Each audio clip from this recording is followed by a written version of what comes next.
जय श्री राम। श्लोक संख्या 40।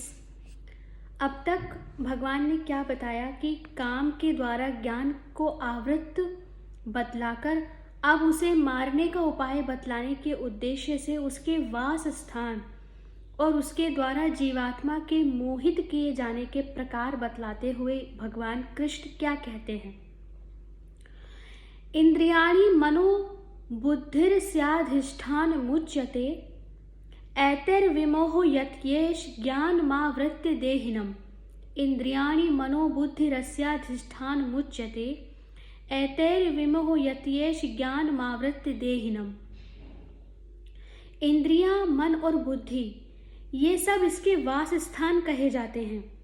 यह काम इन मन, बुद्धि और इंद्रियों के द्वारा ही ज्ञान को आच्छादित करके जीवात्मा को मोहित करता है। प्रश्न उठता है कि इंद्रिय, मन, बुद्धि ये सब काम के वास स्थान है। इस कथन का क्या भाव है? इस कथन से यह भाव दिखलाया है कि मन, बुद्धि, इंद्रिय मनुष्य के वश में न रहने के कारण उन पर यह काम अपना अधिकार जमाए रखता है।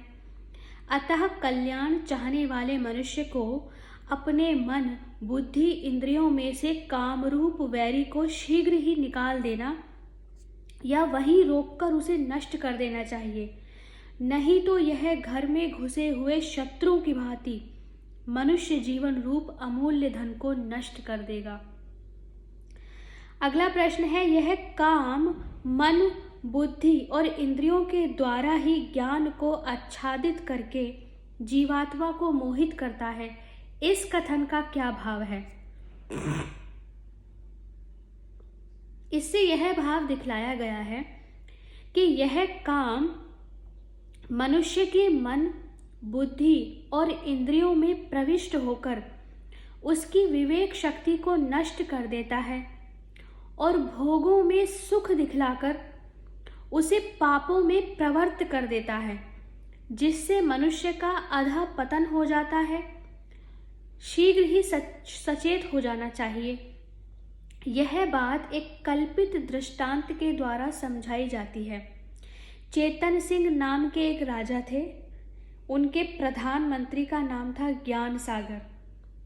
प्रधानमंत्री के अधीनस्थ एक सहकारी मंत्री था, उसका नाम था चंचल सिंह। राजा अपने मंत्री और सहकारी मंत्री सहित अपनी राजधानी मध्यपुरी में रहते थे। राज्य 10 जिलों में बटा हुआ था, 10 इंद्रियां, और प्रत्येक जिले में एक जिलाधीश अधिकारी नियुक्त था। राजा बहुत ही विचारशील, कर्मप्रवण और सुशील थे। उनके राज्य में सभी सुखी थे। राज्य दिनों दिन उन्नत हो रहा था। एक समय उनके राज्य में जगमोहन नामक एक ठगों का सरदार आया। वह बड़ा ही कुचक्री और जालसाज था। अंदर कपट रूप जहर से भरा होने पर भी उसकी बोली बहुत मीठी थी। वह जिससे बात करता उसी को मोह लेता। वह आया एक व्यापारी के रूप में और उसने जिलाधीशों से मिलकर उनसे राज्य भर में अपना व्यापार चलाने की अनुमति मांगी। जिलाधीशों को काफी लालच दिया। वे लालच में तो आ गए, परंतु अपने अफसरों की अनुमति बिना कुछ नहीं कर सकते थे। जालसाज व्यापारी जगमोहन की सलाह से वे सब मिलकर उसे अपने अफसर सहकारी मंत्री चंचल सिंह के पास ले गए। ठग व्यापारी ने उसको खूब प्रलोभन दिया। फलतः चंचल सिंह भी जगमोहन की मीठी मीठी बातों में फंस गया। चंचल सिंह उसे अपने उच्च अधिकारी ज्ञान सागर के पास ले गया। ज्ञान सागर था तो बुद्धिमान, परंतु वह कुछ दुर्बल हृदय का था। ठीक मीमांसा करके किसी निश्चय पर नहीं पहुंचता था। इसी से वह अपने सहकारी चंचल सिंह और 10 जिलाधीशों की बातों में आ जाया करता था। वे इससे अनुचित लाभ भी उठाते। आज चंचल सिंह और जिलाधीशों की बातों पर विश्वास करके वह भी ठग व्यापारी के जाल में फंस गया। उसने लाइसेंस देना स्वीकार कर लिया, पर कहा कि महाराज चेतन सिंह की मंजूरी बिना सारे राज्य के लिए लाइसेंस नहीं दिया जा सकता। आखिर में ठग व्यापारी की सलाह से वह उस राजा के पास ले गया। ठग बड़ा चतुर था। उसने राजा को बड़े बड़े प्रलोभन दिए। राजा भी लोभ में आ गए और उन्होंने जगमोहन को अपने राज्य में सर्वत्र अबाध व्यापार चलाने और कोठियां खोलने की अनुमति दे दी। जगमोहन ने जिला अफसरों तथा दोनों मंत्रियों को कुछ दे लेकर संतुष्ट कर लिया और सारे राज्य में अपना जाल फैला दिया। जब सर्वत्र उसका प्रभाव फैल गया तब तो वह बिना बाधा प्रजा को लूटने लगा। जिलाधीशों सहित दोनों मंत्री लालच में पड़े हुए थे ही राजा को भी लूट का हिस्सा देकर उसने अपने वश में कर लिया। छल कौशल, मीठी मीठी चिकनी चुपड़ी बातों में राजा को तथा विषय लोलुप सब अफसरों को कुमार्गामी बनाकर उसने सबको शक्तिहीन, अकर्मण्य और दुर्वसन प्रिय बना दिया। चुपके चुपके तेजी से अपना बल बढ़ाकर उसने सारे राज्य पर अपना अधिकार जमा लिया। इस प्रकार राजा का सर्वस्व लूटकर अंत में उन्हें पकड़कर नजर कैद कर दिया। यह दृष्टांत है। इसका स्पष्टीकरण इस प्रकार समझना चाहिए। राजा चेतन सिंह जीवात्मा है, प्रधानमंत्री ज्ञान सागर बुद्धि है, सहकारी मंत्री चंचल सिंह मन है, क्योंकि मन चंचल होता है, मध्यपुरी राजधानी हृदय है, 10 जिलाधीश 10 इंद्रियां हैं, 10 जिले इंद्रियों के 10 स्थान हैं, ठगों का सरदार जगमोहन काम है, विषय भोगों के सुख का प्रलोभन ही सबको लालच देना है, विषय भोगों में फंसाकर जीवात्मा को सच्चे सुख के मार्ग से भ्रष्ट कर देना ही उसे लूटना है और उसके ज्ञान को आवृत्त करके सर्वथा मोहित कर देना, मनुष्य जीवन के परम लाभ से वंचित रहने को बाध्य कर डालना ही नजर कैद करना है।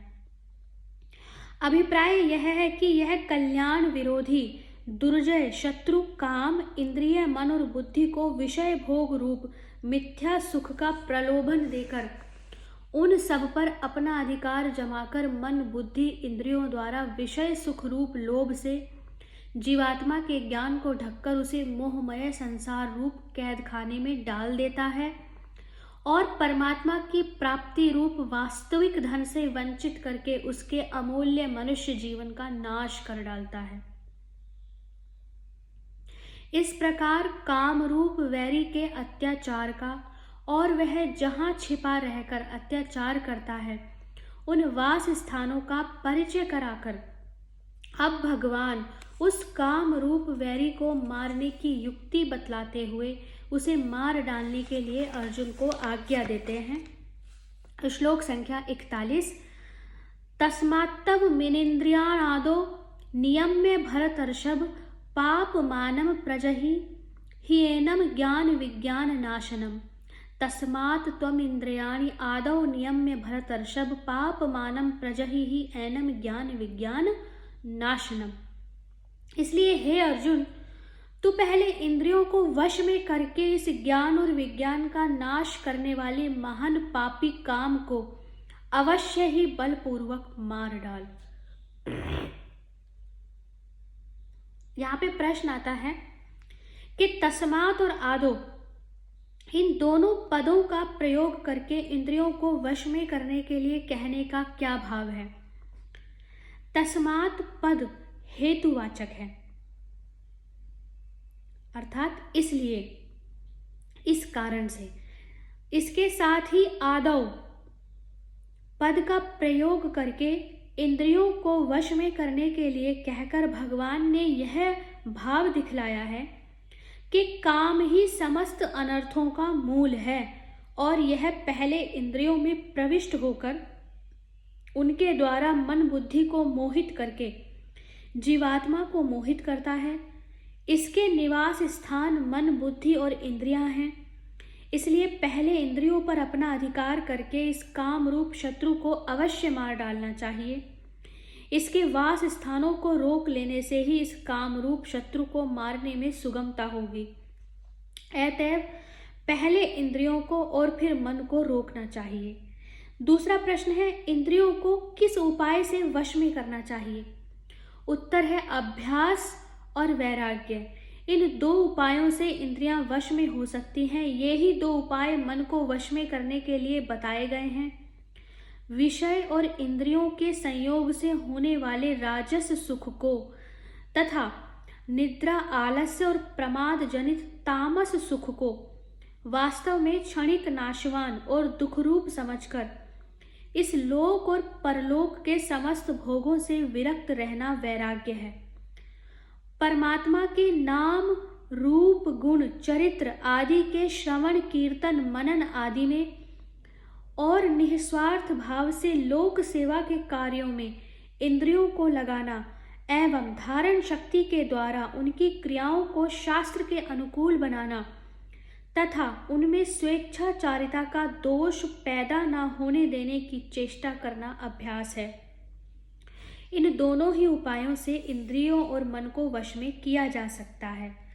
अगला प्रश्न है, ज्ञान और विज्ञान, इन दोनों शब्दों का यहाँ क्या अर्थ है और काम को इनका नाश करने वाला बतलाने का क्या अभिप्राय है?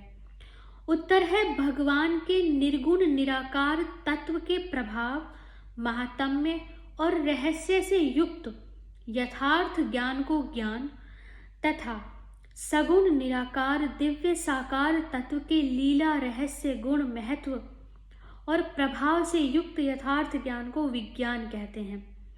इस ज्ञान और विज्ञान की यथार्थ प्राप्ति के लिए हृदय में जो आकांक्षा उत्पन्न होती है उसको यह महान कामरूप शत्रु अपनी मोहिनी शक्ति के द्वारा नित्य निरंतर दबाता रहता है। अर्थात उस आकांक्षा की जागृति से उत्पन्न ज्ञान विज्ञान के साधनों में बाधा पहुंचाता रहता है। इसी कारण ये प्रकट नहीं हो पाते। इसलिए काम को उनका नाश करने वाला बतलाया गया है। नाश शब्द के दो अर्थ होते हैं, एक तो अप्रकट कर देना और दूसरा वस्तु का अभाव कर देना। यहाँ अप्रकट कर देने के अर्थ में ही नाश शब्द का प्रयोग हुआ है, क्योंकि पूर्व श्लोकों में भी ज्ञान को काम से ढका हुआ बतलाया गया है। ज्ञान और विज्ञान को समूल नष्ट करने की तो काम में शक्ति नहीं है, क्योंकि काम की उत्पत्ति अज्ञान से हुई है। अतः ज्ञान विज्ञान के एक बार प्रकट हो जाने पर तो अज्ञान का ही समूल नाश हो जाता है। फिर तो ज्ञान विज्ञान के नाश का कोई प्रश्न ही नहीं रहता। इस अध्याय के आखिरी दो श्लोक, श्लोक संख्या 42 और 43 आगे के वीडियो में पढ़ेंगे। हरे कृष्णा।